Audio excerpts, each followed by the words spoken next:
जो हम फाइनली जिस फॉर्म में चिकन को देखते हैं वहां तक पहुंचने में क्या जर्नी रहती है एक चिकन की? ये बहुत इंटरेस्टिंग पॉइंट है, क्योंकि जब हम जो मांसाहारी शाकाहारी आपस में डिबेट करते रहते हैं तो वो अक्सर ये बात करते हैं कि अरे तुमने मुर्गे को मार दिया और मुर्गे को मार करके खा गए।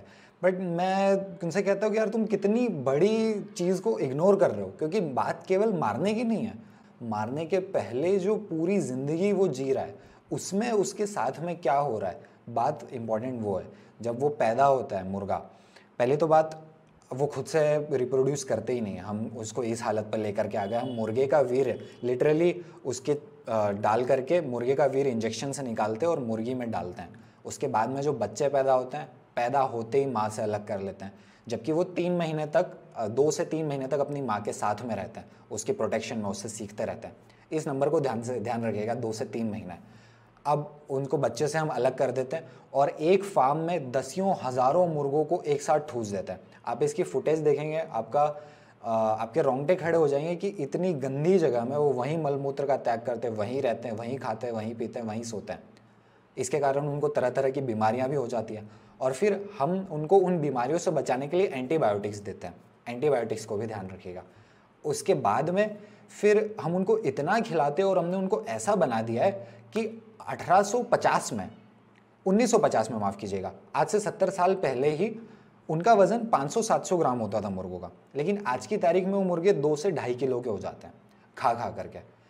तो प्राकृतिक तौर पे वो इतने बड़े बनने के लिए पैदा ही नहीं हुआ, उनको इतना वज़न कभी होना ही नहीं था। और उनका इतना वज़न हो जाता है लेकिन उनकी टांगें डेवलप नहीं हो पाती, तो वो चल नहीं पाते हैं, उनको चलने में तकलीफ होती है, उनके पैर टूट जाते हैं, कई बार वो एक ही जगह पे पड़े रह जाते हैं और वहीं पे मर जाते हैं। 3-4% ऐसे जानवरों का मर जाना अलग अलग तरीक़ों से बहुत आम बात है। और इतनी सारी क्रूरता से गुजरने के बाद में उनको ट्रक्स में यहाँ से वहाँ भर करके, आपने देखा होगा शायद से, ऑटो में और गाड़ियों पर पीछे वो डंडा बांध देंगे, एक डंडा रख देंगे और डंडे पे उल्टा लटका देते हैं जानवरों को और घंटों तक उल्टा लटका करके जाते हैं। लाइक कल्पना करिए कि वो मुर्गे की दृष्टि से वो क्या देख रहा है, एक उल्टी संसार को देखे जा रहा है, उसके पैर लटके हुए, वो पंख नहीं फैला सकता, घंटों यात्रा होगी और फिर उसकी आखिरी में गर्दन काट दी जाएगी। तो बात केवल मारने की नहीं है, मारने से पहले भी हम उनकी ज़िंदगी भर उनको तड़पाते हैं। मैंने बात की कि 2 से 3 महीने तक वो मुर्गा अपनी माँ के साथ में रहता है जंगल में। जिन मुर्गों को हम बड़ा करके मार के खाते हैं वो ज़्यादा से ज़्यादा 45-50 दिन के होते हैं।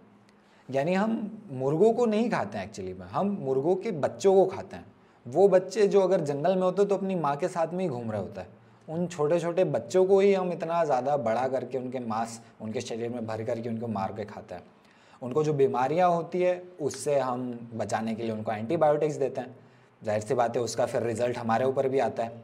एंटीबायोटिक रेजिस्टेंस इंसानों में लगातार बढ़ती जा रही है और फिर जो बैक्टीरिया, जिस बैक्टीरिया से बचाने के लिए हम उनको एंटीबायोटिक्स देते हैं, वो बैक्टीरिया ऑब्वियसली डेवलप होते जा रहे हैं, उनमें अपने वो खुद को, अब कॉम्प्लेक्स प्रोसेस है बट बेसिकली धीरे धीरे उनमें एंटीबायोटिक रेजिस्टेंस आती जा रही है और सुपर बग्स बनती जा रही है, यानी ऐसे बैक्टीरिया जिन पर वो एंटीबायोटिक्स का असर ही नहीं होता।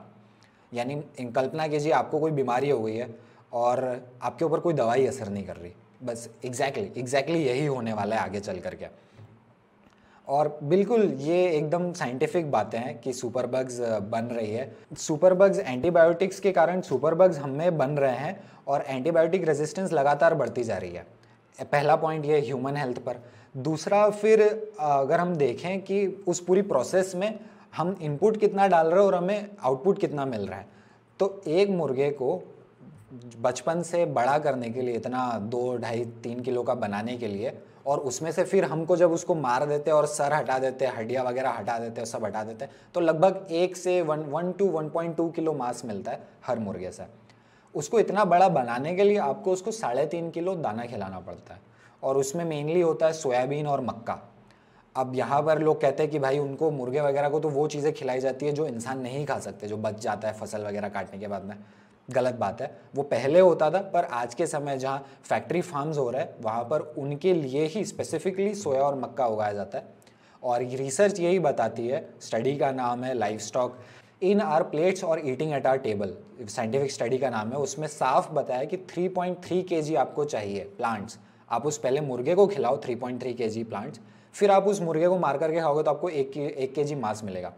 तो बेसिकली आप 3 किलो फूड को 1 किलो फूड में कन्वर्ट कर रहे हो, और फिर आप बातें करते हो कि यार मुर्गों के कारण बेचारे गरीब लोग खाते हैं और उनकी भूख पूरी होती है, उनको प्रोटीन मिलता है। अरे मुर्गे को जो आप सोयाबीन खिला रहे हो वो हम भी तो खा सकते हैं। तो केवल और केवल टेस्ट के लिए हम ना केवल पर्यावरण बर्बाद कर रहे हैं, 1 किलो मीट के लिए 4500 लीटर पानी लगता है, और फूड बहुत ज़्यादा इनएफिशिएंट प्रोसेस है पूरी, और जो जानवरों पर क्रूअल्टी हो रही है वो तो हो ही रही है।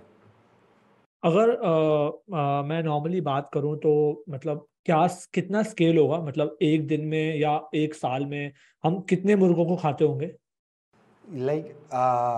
एक साल में हम 80 अरब मुर्गों को, 80 अरब टोटल जानवरों को मार करके खा जाते हैं। उसमें से 72 अरब 72 अरब मुर्गे हैं, तो मोस्टली मुर्गे ही हैं। 80 अरब में से 72 अरब मुर्गे, 90%। 80 अरब बहुत बड़ा नंबर लगता है साल भर में, हमें एकदम से हम कल्पना नहीं कर पाते कि कितना बड़ा नंबर है।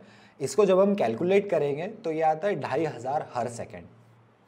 2500, 5000, 7500, 10,000, इस स्पीड से हम जानवरों को मार रहे हैं दुनिया भर में। ओके, तो इनकी इतनी पॉपुलेशन कैसे हो रही है? जैसा मुर्गियों की ही ज़्यादा कंजम्पशन होता है, तो उन्हीं की यदि हम बात करें, लगभग सारे ही आर्टिफिशियली इंसेमिनेट किए जाते हैं। ये बिल्कुल हम यहाँ पर गॉड बन गए मुर्गियों के केस में। तो हमारे ही हाथ में कितने ज़्यादा पैदा करवाना है, कितने कम पैदा करवाना है।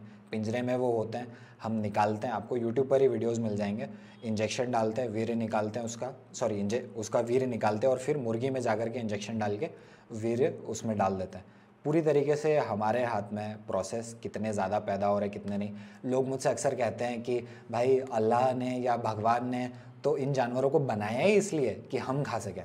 तो मैं उनसे जवाब में कहता हूँ कि भाई अल्लाह और भगवान ने जितने जानवर बनाए थे वो तो हमने कब के खा लिया, अब इन जानवरों को हम बना रहे हैं, इनको हम पैदा करवा रहे हैं ज़बरदस्ती। Thank you so much for watching the clip. अगर आपको ये क्लिप अच्छी लगी हो तो consider watching the full podcast also.